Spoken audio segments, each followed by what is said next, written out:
और आइए पहली खबर की ओर आपको लिए चलते हैं। सीरिया में एक बार फिर हिंसा की आग जल उठी है। अल्पसंख्यक अलावी समुदाय को निशाना बनाया जा रहा है। बड़े पैमाने पर उनका कत्लेआम हो रहा है।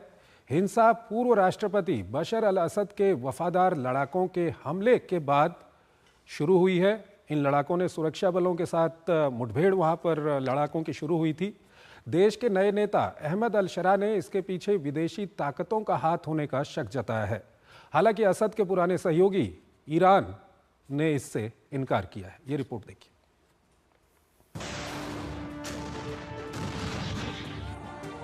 दशकों से गृह युद्ध के शिकार सीरिया में सत्ता तो बदली, लेकिन बदले की सियासत नहीं। जो लोग पहले अर्श पर थे अब वो फर्श पर हैं। पहले सुन्नी मुसलमान भेदभाव का आरोप लगाते थे, अब अल्पसंख्यक शिया समुदाय भीषण उत्पीड़न का शिकार है। देश की सत्ता हथियाने के बाद एसटीएस नेता अहमद अल शरा ने धार्मिक अल्पसंख्यकों की जान माल की सुरक्षा के साथ साथ राष्ट्रीय एकता को बनाए रखने का भरोसा दिया था।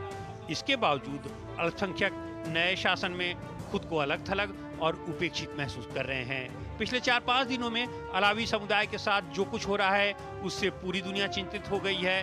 सरकारी बलों पर हमले का बदला लेने निकली अल शरा की सेना ने एक पूरे इलाके लताकिया को ही तहस नहस कर दिया है। दरअसल मामला गुरुवार को उस वक्त शुरू हुआ जब लताकिया में पूर्व राष्ट्रपति बशर अल असद के वफादार लड़ाकों ने सुरक्षा बलों पर घात लगाकर हमला बोल दिया। जवाबी कार्रवाई में एसटीएस की सरकार ने असद समर्थकों के खिलाफ मोर्चा खोल दिया। फिर दोषी और आम नागरिकों में बिना भेद किए असद समर्थकों को कुचलने का सिलसिला शुरू हुआ।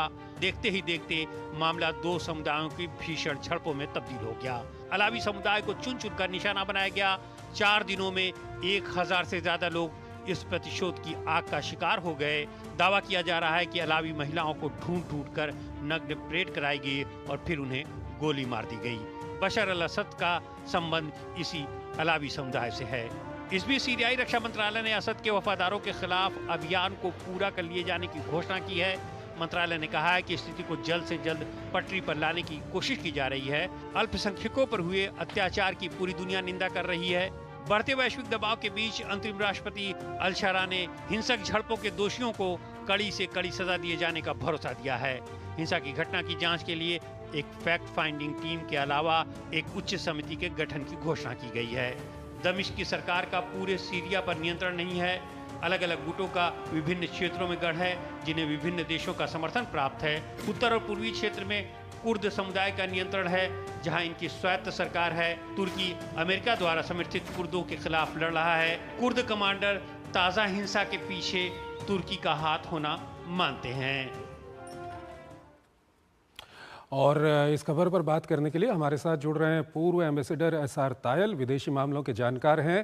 तायल साहब, बहुत बहुत स्वागत है आपका हमारे इस कार्यक्रम में। पहला सवाल आपके सामने हम यही रखना चाहेंगे कि सीरिया में जिस तरह की हिंसा पिछले 2-3 दिन में देखी गई है असद के समर्थकों और जो वर्तमान सरकार है उसकी सेना के बीच में, और इस सब के बीच खबर ये भी है कि उस इलाके से कई सारे लोग भाग गए हैं, इलाके को छोड़ करके लेबनान की सीमा में वो घुस गए हैं, लेबनान में घुस गए हैं। किस तरह से देखते हैं जो हालात वहाँ पर बने हुए हैं? मैं समझता हूँ कि बशर अल असद के जाने के बाद जो अहमद अल शरा ने जो भी अपनी गवर्नमेंट बनाई है, सरकार बनाई है, उसका पूरा कंट्रोल पूरे सीरिया पर अभी नहीं है।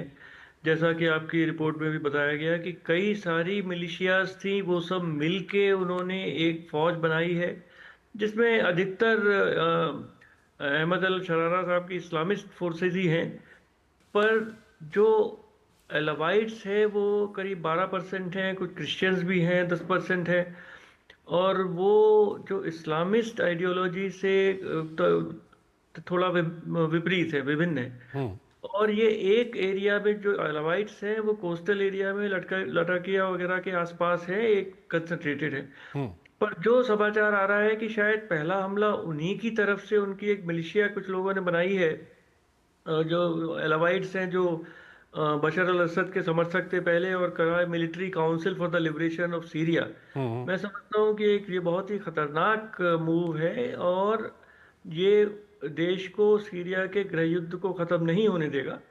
तो अलावाइट्स को और उनके समर्थकों को समझना चाहिए कि अब देश बदल चुका है और 70% 75% सुन्नी है, और अहमद अल शरारा का कोई वक्तव्य ऐसा नहीं आया है जिसमें उन्होंने कोई गलत बात कही हो। उन्होंने हमेशा ये कहा है कि सीरिया के सब नागरिकों को वो साथ लेकर चलना चाहते हैं और पूरे देश को आगे बढ़ाना चाहते हैं। प्रतिशोध की बदले की भावना से वो आगे नहीं बढ़ रहे हैं। पर जैसा कि आपकी रिपोर्ट में भी कहा, उनका पूरा कंट्रोल जितनी भी मिलिशिया के फोर्सेस हैं जो उनकी फौज में अब हैं, सीरिया की फौज में, उनके ऊपर नहीं है, क्योंकि उन मिलिशियाज की अपनी वफादारी है, अपने लीडर्स हैं जो जिससे वो 15 साल से उनके साथ रहे हैं। ताहिल साहब, पर यहाँ पर दो तीन चीज़ें अगर काफ़ी इसमें महत्वपूर्ण हो अब जाती हैं। लीडरशिप क्या। जी, दो तीन चीज़ें काफ़ी यहाँ पर महत्वपूर्ण हो जाती हैं। एक तो जिस तरह से आपने बताया कि जो वहाँ पर अलावाइट शियाज जो वहाँ पर हैं, उनकी तरफ से ये ऑर्गेनाइजेशन बनाया गया, उनकी तरफ से शुरुआत भी की गई। दूसरी तरफ जो सीरिया की एंटरिम गवर्नमेंट सरकार है, चाहे हम शरा की बात करें या दूसरे अधिकारियों की बात करें, वो कहीं ना कहीं विदेशी ताकतों का हाथ होने की इसमें बात कर रहे हैं। सीधे तौर पर ईरान का नाम नहीं लिया जा रहा है, लेकिन ईरान की ओर कहीं ना कहीं इशारा है। तुर्की की ओर से भी ये कहा गया है कि ईरान वहां पर अस्थिरता पैदा करने की कोशिश कर रहा है। तो इसको आप किस तरह से देखते हैं? इसका अभी कोई प्रमाण तो सामने नहीं आया है, पर देखिए, बशर अल असद की सरकार को रूस का समर्थन प्राप्त था, ईरान का समर्थन प्राप्त था, और उसके खिलाफ अमेरिका ने, टर्की ने और सब देशों ने मिलिशियाज को समर्थन किया और वहां पे गृह युद्ध की स्थिति बढ़ाई। तो अगर ईरान ऐसा करता है तो जैसा और देशों ने किया वैसा ही ईरान कर रहा है। तो पर कर रहा है कि नहीं कर रहा है, देखिए वो तो बड़ा मुश्किल है कहना। पर अलावाइट्स को और सीरिया के लोगों को अपना हित खुद समझना चाहिए।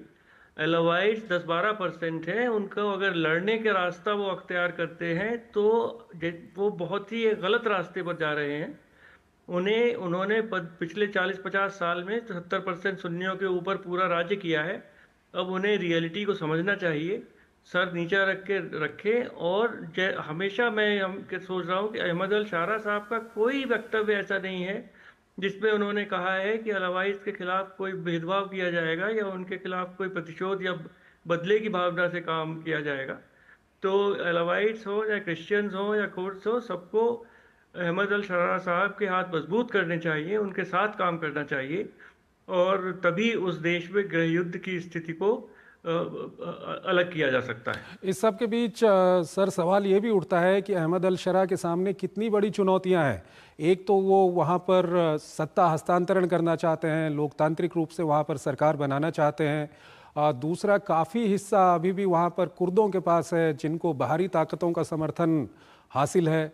और उसके अलावा जिस तरह के हालात बने हुए हैं, इजराइल का हमला भी सीरिया को झेलना पड़ रहा है। तो कितनी बड़ी चुनौतियां हैं?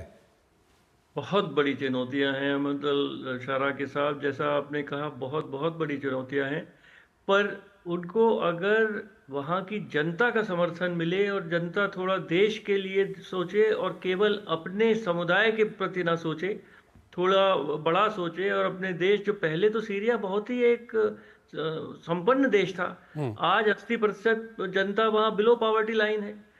और अगर यही युद्ध की स्थिति बढ़ती रहेगी तो उनका ना उनका भविष्य है ना उनके बच्चों का भविष्य है। तो सब लोग साथ मिलकर काम करें। और अहमद अल शारा साहब इस समय वहाँ के नेता हैं, वो कम से कम अपने वक्तव्यों में एक सही दिशा में जा रहे हैं। तो मैं समझता हूँ उनके हाथ मजबूत अगर सब समुदाय करें तो उस देश का भविष्य अच्छा होगा। सर, और अंतिम सवाल है, संक्षेप में बताइएगा कि पिछले 2-3 महीने में एक डर लगे रहता था कि सीरिया एक वक्त पे एक सेक्युलर देश था, लेकिन अहमद अल शरा जिस तरह से वहाँ पर आए, कहीं ना कहीं इस्लामी कट्टरपंथ वहाँ पर अपने पैर बढ़ा सकता है। पिछले 2-3 महीने में क्या लगा आपको, जिस तरह से अहमद अल शरा आगे बढ़े हैं? क्या कुछ आप कहेंगे? ये डर जो था इस्लामी कट्टरपंथ का, इस सिलसिले में क्या कुछ कहेंगे? जो भी रिपोर्ट्स वहाँ आ रही हैं, देखिए, अगर हम अफगानिस्तान से उसका कंपैरिजन करें तो जैसे ही तालिबान वापस आए तो महिलाओं को सब अंदर कर दिया गया, किस तरह से उनकी पढ़ाई बंद कर दी गई और ये सब हुआ। पर ऐसी कोई सूचना अभी सीरिया से नहीं आ रही है कि इस्लामिस्ट रूट्स तो हैं अहमद अल शारा साहब की, पर जिस तरह से सीरिया 1950 के बाद और समझिए 2000 तक चला, तो वहाँ महिलाएं पढ़ती हैं, सब एक इक्वलिटी का एक माहौल है वहां पर। और वो मैं समझता हूँ कि 7वीं 8वीं शताब्दी के इस्लाम की तरफ वो सोसाइटी कभी नहीं जा सकती, क्योंकि अफगानिस्तान में कभी प्रगति हुई ही नहीं, वहां के समाज में कोई प्रगति कभी हुई ही नहीं। तो वहां तालिबान पुराने बिल्कुल ले गए उनको। मैं समझता हूँ सीरिया में शायद वो स्थिति नहीं आएगी, और टर्की की तरह शायद वो एक बने जो इस्लामिस्ट है पर सेक्युलर भी है, मॉडर्न भी। और हाँ, महिलाओं को पूरे अधिकार भी हैं। ठीक है। सर हमारे साथ बने रहिएगा, एक और खबर है उस पर अभी आपसे बातचीत करेंगे। यहाँ पर हमको एक छोटा सा ब्रेक लेना है, एक छोटा सा ब्रेक लेते हैं।